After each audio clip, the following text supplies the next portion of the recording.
Hello साथियों, सभी साथियों को सिलेक्शन नर्सिंग कोचिंग क्लासेस के द्वारा बताना चाहूँगा कि आज स्पेशल अपडेट जो है वो है पीएनएसटी और जीएनएम बीएससी के लिए नर्सिंग काउंसलिंग। तो आपको नर्सिंग काउंसलिंग मतलब काउंसलिंग वाले जो पार्ट की बात होगी, तो अब आपको ये बताना है कि काउंसलिंग कब करना है, कितना कट ऑफ होएगा और कैसे अप्लाई करना है। तो आओ हम इस चीज़ को जानते हैं। तो सभी साथी यदि पहली बार आए हो सिलेक्शन नर्सिंग कोचिंग चैनल पर, तो पहली बार आए हो तो चैनल को लाइक कर दें और नर्सिंग की जानकारी के अपडेट हमेशा पाने के लिए चैनल को सब्सक्राइब जरूर कर लें। तो चलिए, अपडेट जो है आज की वो है काउंसलिंग में और हमें आगे कैसे क्या करना चाहिए और साथ ही साथ हमें फॉर्म कैसे अप्लाई करना है या फिर क्या कट ऑफ रहेगा जिसको फॉर्म रजिस्ट्रेशन करना है। तो आपको एक चीज़ बताना चाहूँगा मैं कि साथ ही साथ एक जो मेन मटेरियल आया था हमारे सामने, तो एक हमने कल ही बताया था कि आपको यदि नहीं देखा होता एक बार चैनल को देख लें। उसमें हमने ये बताया था कि क्या चीज़ें करना है आपको। ठीक है, तो अगली जो कहानी आई है हमारे सामने, तो ये जो चैनल था, ये वाला हिस्सा था, ये वाला जो क्लास का ये था, इसको हम बता चुके थे आपको। इस वाले को हम बता चुके हैं आपको कि कब आपको रजिस्ट्रेशन करना है। तो नर्सिंग के सारे कैंडिडेट को 31 दिसंबर से लेकर 5 जनवरी तक ऑनलाइन करना है। ये सारी चीज़ें हम बता चुके थे कब क्या करना है। एक नया जो अपडेट है, वो नया अपडेट ये है खास सर कि फाइनल मार्किंग क्या है, मतलब प्रथम चरण, मतलब एक एवरेज ये आ गया है आपका कि पहली बार जो काउंसलिंग होगा तो उसमें कौन कौन से न्यूनतम कितने नंबर वालों को दिया जाएगा, तो कितने कम से कम नंबर होना चाहिए, उनको सभी को क्वालिफिकेशन काउंसलिंग में डालना है। तो आपने सुना होगा यूआर ईडब्ल्यूएस, मतलब जो यूआर के कैंडिडेट हैं उसको लगभग 33 मार्क्स। तो जिन बच्चों के भी 33 मार्क हैं यूआर और ईडब्ल्यूएस वाले, वो सारे कैंडिडेट आज ही जाकर एमपी ऑनलाइन में अपनी काउंसलिंग के लिए अप्लाई कर दें एमपी ऑनलाइन के माध्यम से। और क्या क्या लगेगा मैं यही बताऊंगा आज आपको कि क्या क्या करना है क्या नहीं। साथ साथ जो हमारा यूआर का ईडब्ल्यूएस है, तो जो ये यूआर का ईडब्ल्यूएस है ये फिजिकली हैंडीकेप्ड वाले हैं, तो इनके 28 मार्क हैं। इसके अलावा ओबीसी एससी और एसटी, तो इनके 28 मार्क हैं। मतलब सोच लो, यदि आपके 100 में से 28 नंबर भी है, आपके 100 में से 28 नंबर भी है, तो भी आपको काउंसलिंग करना ही करना है। और जिन छात्र छात्राओं ने यदि 12वीं की पीएनएसटी के बाद पीएनएसटी एग्ज़ाम नहीं दी है, वो भी सारे बच्चे कहीं ना कहीं आज ही जाकर एक बार रजिस्ट्रेशन की कोशिश कर गए। और जिन्होंने एग्ज़ाम दी है उनके इतने मार्क्स हैं तो उनका हो सकता है कि प्रथम चरण मतलब पहली बार, हो सकता है सेकंड चरण में सभी को एग्ज़ाम में सभी बच्चों को मिले। साथ ही साथ सीट बढ़ने की भी आशंका लग रही है। लगभग 1850 के आसपास फिलहाल में सीटें हैं, पर हो सकता है सीट भी बढ़ेगी, इसके लिए भी बहुत सारी चीज़ें चल रही हैं। इसके अलावा आपको कॉलेजेस पता चल गए होंगे, लगभग 24 कॉलेज हैं। लगभग 24 कॉलेज ऐसे गवर्नमेंट के हैं जिनमें आपको वैकेंसी ज्वाइनिंग मिल सकती है। या तो मैं कह दूं कि गवर्नमेंट कॉलेज फिर फ्री में आपको नर्सिंग कराएगी, साथ ही साथ आपको अपने छात्रवृत्ति देगी, स्टाइफंड देगी, और 4th ईयर कंप्लीट होने के बाद इवन द रजिस्ट्रेशन आने से पहले पहले भी कभी कभी तो आपको अपना जिला अलॉटमेंट हो जाएगा। साथ ही साथ मैं बताना चाहूँगा, तो ये कट ऑफ की बात हो गई हमारे कि पीएनएसटी वाले बच्चे जो यूआर वाले हैं, यूआर वालों को 33 नंबर और ओबीसी एसटी एससी वालों को 28 नंबर। साथ साथ मैं बोलूँ यूआर का फिजिकली हैंडी वाले के लिए 28 नंबर, और फिजिकली हैंडी ओबीसी एसटी कोई भी हो उसको भी 28 नंबर। तो ये जो है हमारे रजिस्ट्रार साहब के द्वारा एमपी एनआरसी रजिस्ट्रेशन जो रजिस्ट्रार होता है वहाँ से ये जारी हो चुका है।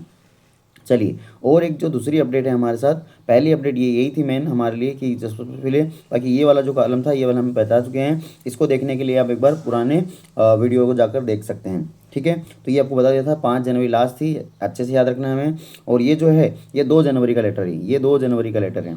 ठीक है, चलिए, तो आगे की कहानी थी कि एक तो ये कट ऑफ मार्क क्या हो गया। अगला और हमें थोड़ा ध्यान, क्या क्या चीज़ ध्यान रख देखना है अगला। इसके अलावा मुझे पूछे कि इसके अलावा मुझे क्या क्या करना है। ठीक है, इसके अलावा हमसे पूछेगा कि क्या करना है, तो हम कह सकते हैं कि 2 सेकंड। ठीक है, इसके अलावा यदि हमसे पूछता है कोई कि हमें और क्या करना है, तो देखो साहब,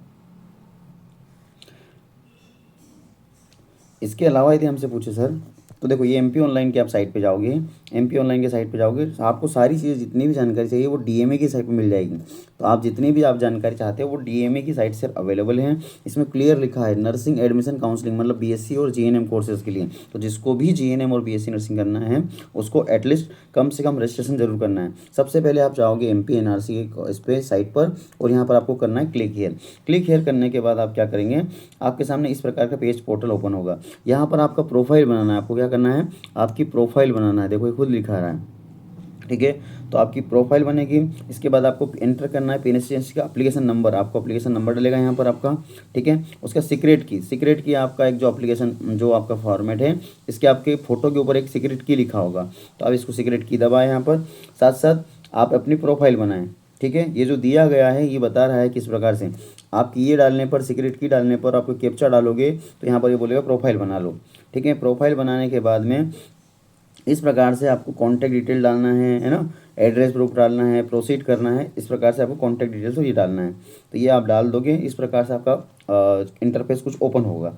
इसके बाद ये अपनी सारी कॉन्टैक्ट नंबर, ईमेल आईडी ये डाल दो, और उसके बाद आईडी वगैरह जो भी देना है वो डाल दो, उसके बाद प्रोसीड कर दो।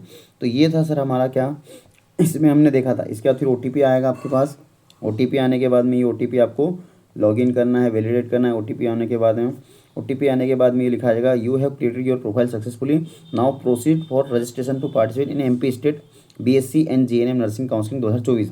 मतलब ये बोल रहा है यदि आपने ऐसा कर लिया है तो आपको BSc नर्सिंग और इसके लिए आप आगे बढ़ेंगे। तो पहले हमें प्रोफाइल बनेगी, प्रोफाइल बनने के बाद ये कैंडिडेट प्रोफाइल बन गई। अब आपकी जाएगी कहाँ पर कहानी, कैंडिडेट प्रोफाइल बनने के बाद है, ठीक है। फिल करना है रजिस्ट्रेशन फॉर्म, उसके बाद डॉक्यूमेंट अपलोड करने हैं, उसके बाद पेमेंट करना है, और फिर उसके बाद कन्फर्म रजिस्ट्रेशन रिसिप्ट, और लास्ट में प्रिंट निकाल लेना है। तो ये कुछ तरीके थे। देखो ये आपसे फिर वही फॉर्म भराएंगे आपसे, कितने नंबर है, नॉर्मलाइजेशन आपका, कितने कंसोलिडेटेड रैंक है आपकी, ठीक है। और कम से कम सिलेक्शन नर्सिंग खरगोन की बताना चाहूँगा मैं आपको। तो सिलेक्शन नर्सिंग खरगोन से मिनिमम कम से कम 17 से 15 से 16 बच्चे ऐसी हैं जो कि लगभग 40+ नंबर हैं, तो उनके मेनली चांसेस हैं। तो जिनके भी 35 नंबर से ज़्यादा संभावना है, मे भी उनको हो सकता है गवर्नमेंट कॉलेज अलॉट हो जाए, ठीक है। तो सिलेक्शन नर्सिंग कोचिंग क्लासेस के सभी छात्र छात्राओं को पहले तो बधाई हो। साथ ही साथ जो भी लड़का 12वीं की तैयारी कर रहा है, अच्छा दूसरी एक बात और अपडेट है कि मेल और फीमेल, तो चाहे मेल हो चाहे फीमेल हो, अभी फिलहाल में कोई क्राइटेरिया डिसाइड नहीं हुआ है, तो सभी 12वीं बायो के लड़कों को भी फॉर्म अप्लाई करना है, रजिस्ट्रेशन करना ही करना है। अभी ऐसा कोई क्लियर नहीं है कि मेल की इतनी फीमेल की इतनी, ऐसे कोई सीटों को बंटवारा भी नहीं हुआ है, ठीक है। तो ये रजिस्ट्रेशन फॉर्म आपको लिंक करोगे, रजिस्ट्रेशन भर लेना है। ये देखो ये सामने रजिस्ट्रेशन है, कैंडिडेट का डिटेल है, mobile number, alternate mobile number, ठीक है। चलिए और आगे थोड़ा सा बढ़ते हैं। तो ये आपका पूरा फॉर्म आ जाएगा, फिर इस प्रकार से फिल करिए, इंग्लिश में कितने नंबर, बायो में कितने नंबर, ये 12वीं का पूरा रिकॉर्ड आ जाएगा। सेव डिटेल कर देना लास्ट में। और ये लास्ट में देखो ये पूछा है, इसने पूछा है PNST GNST का एडमिट कार्ड, इसमें आपका स्कोर कार्ड भी होना चाहिए, 10वीं की मार्कशीट, 12वीं की मार्कशीट, MP डोमिसाइल होना चाहिए। MP डोमिसाइल मतलब मध्य प्रदेश का कास्ट सर्टिफिकेट है ना, हाँ, मध्य प्रदेश का निवासी होना चाहिए, कास्ट सर्टिफिकेट होना चाहिए। और इसके अलावा candidate class certificate for freedom for person with disability, या फ्रीडम फाइटर सैनिक, मतलब यदि कोई सैनिक वगैरह है, कोई डिसेबिलिटी वाला है, तो इसके लिए अपलोड होगा, ठीक है। तो ये चीज़ें अपलोड करना है आपको, और इसके बाद सेव कर देना है। तो इसी के साथ आगे हम बढ़ेंगे लास्ट में। तो ये वाला इस प्रकार से कुछ इंटरफेस ओपन होगा लास्ट में आपका फॉर्मेट का, और लिखा है back present form, proceed to payment, आपको पेमेंट करना है, पेमेंट कर सकते हैं आप। पेमेंट करने के बाद ये फॉर्म लास्ट में आपका इस प्रकार से ओपन होगा, इसको प्रिंट कर लें, और कंटिन्यू करने के बाद एडिट रजिस्ट्रेशन फॉर्म, यदि कुछ आपको बीच में कंफर्म करने से पहले कुछ एडिट करना हो तो आप एडिट भी बीच में कर सकते हैं, ठीक है।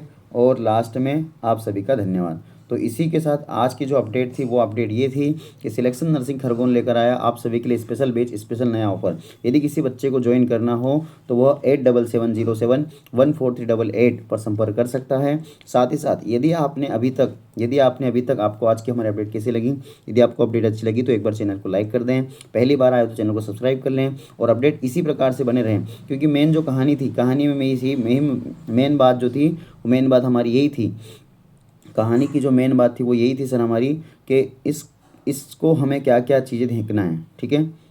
तो हमें क्या ध्यान रखना है ऐसी चीज़ों में, तो सर हमने देख लिया, समझ लिया कि इसमें मेन जो मोटो है हमारा वो यही है कि आपको आज ही करना है नर्सिंग काउंसलिंग का रजिस्ट्रेशन, चाहे लड़का हो चाहे लड़की हो। दूसरी बात, कट ऑफ मार्क की बात कर दी हमने, तो 33 OBC EWS OBC के लिए रिजर्वेशन, इसके लिए जनरल वाले के लिए, और 28 नंबर है हमारे ST SC और OBC के बच्चों के लिए। तो ये मिनिमम कट ऑफ मार्क है फर्स्ट काउंसलिंग में। हो सकता है सेकंड वाले में आपको इससे अच्छा भी मौका मिल सकता है। सभी के साथियों के साथ धन्यवाद, आप सभी का धन्यवाद बना रहे। अधिक से अधिक लिंक को शेयर करें, क्योंकि हो सकता है जिस बच्चे का सपना नर्सिंग करने का और यदि उस तक आपने यदि बात पहुंचा दी तो हो सकता है उस जगह आप भी हो सकते हैं।